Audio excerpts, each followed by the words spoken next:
Kay sarap palang mamuhay kapag meron kang kaagapay na asawa ng iyong kapitbahay. Charis.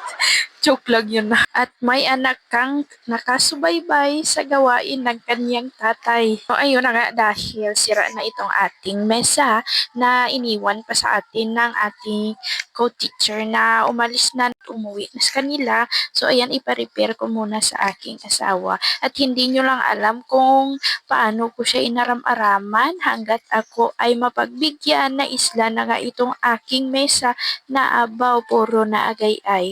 Andyan na nga ang aking batang maliit na parang aagawin pa yung trabaho ng kanyang ama. So ayan, siya na yung purman dyan at siya na yung tagadikta ng kanyang papa kung paano gawin yung pagsusukat na panglagay sa lamesa. Ito nga pala ang kagandahan ng aking 224 dahil to the rescue ito kapag kailangan ko ng kanyang tulong. Thank you!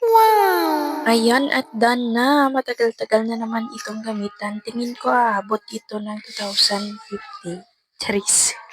At yun lamang po for today's video. Bye!